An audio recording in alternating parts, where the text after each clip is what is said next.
are here this evening. We're also very excited that it's not a really hot day.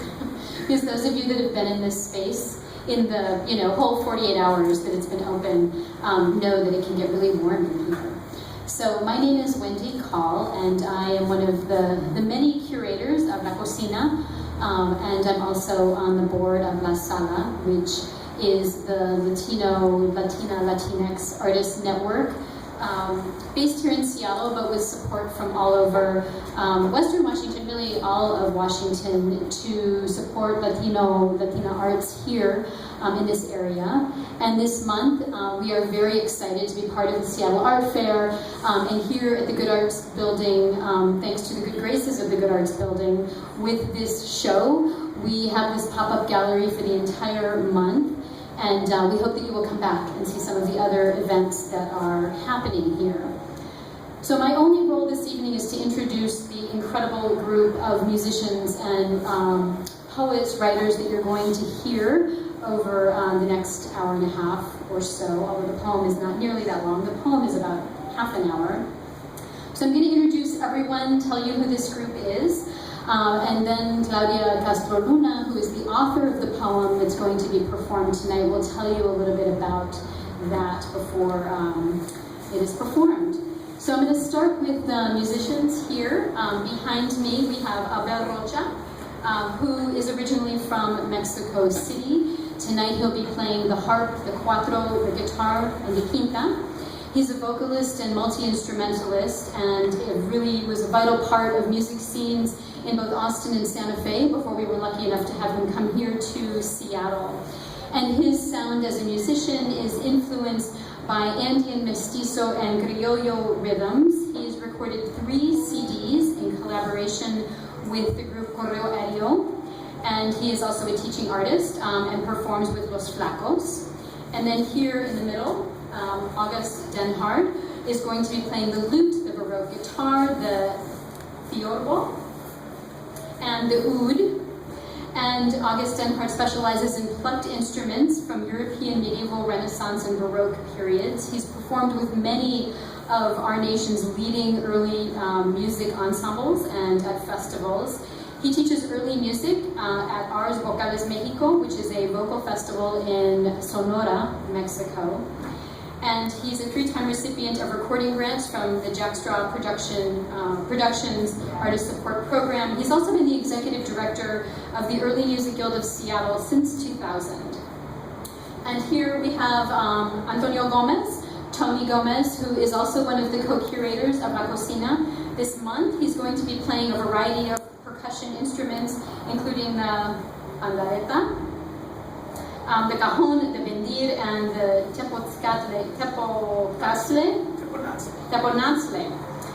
And he's a percussionist and educator here in Pacific Northwest. He is currently working at the Broadway Center for Performing Arts in Tacoma. He's also a speaker on music and culture with Humanities Washington and works as a teaching artist. And as I said, he curated the music for this whole month of events here at La Cocina. And then we also have with us tonight dancer Iris Viveros Avendaño here, who's going to be dancing later on in the performance. And Iris was born and raised in Mexico. She's currently a PhD student and a McNair Scholar at the University of Washington.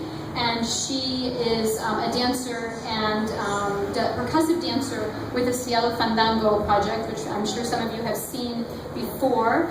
And her scholarly work intersects really importantly with the performance here tonight, as Claudia will explain to you, in that she is really interested in the connection between polyrhythmic collective music making and practices of resistance, recovery, and healing from trauma.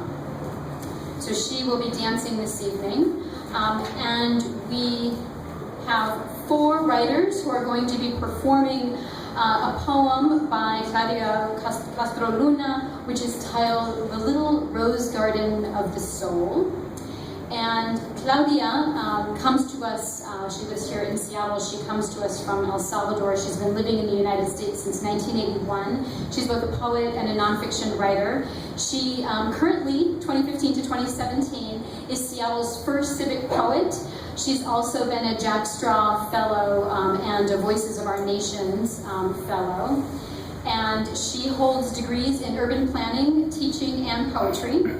And very exciting for me as a real lover of her poetry is that her first chapbook is called The City is going to be coming out from Floating Bridge Press. When is that? Early fall. Early fall, so coming up soon. And as I said, she's the author of the poem that you are all here to see performed tonight.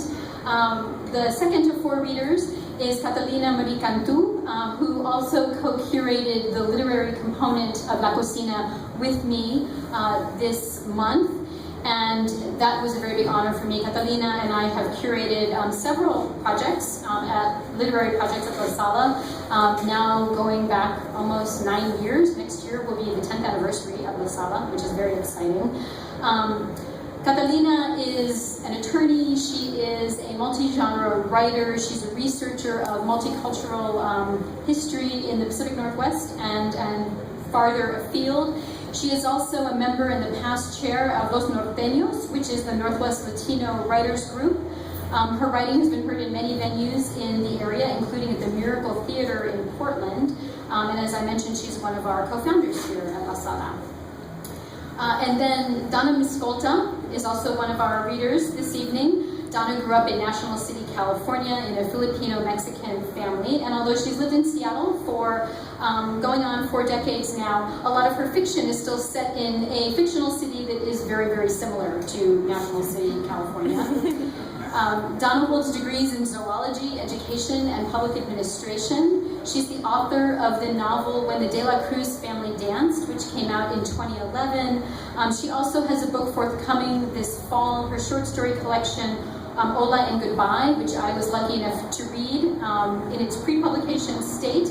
Won the Carolina Wren Press Award for Fiction by Women and is coming out in October, so that's really exciting. And the fourth writer who is part of this performance tonight, Cristina Montilla, is an author of experimental and blended genre works. Her writing has earned her scholarships to Fish Trap, which is a writers' gathering in Eastern Oregon, and also to the Literary Edge program of Artist Trust, which is a program that some of you probably know that is beloved by artists in Washington. Her hybrid work has appeared in many journals, including Hobart, Duende, and Small Portions, and she's been part of previous La Sala literary happenings, and she studied creative writing and anthropology at Pacific Lutheran University, and it just so happens that she is celebrating her birthday this weekend, so happy birthday. And now I'm going to turn over the microphone to our civic poet and author of this evening's work, Claudia Castro Luna.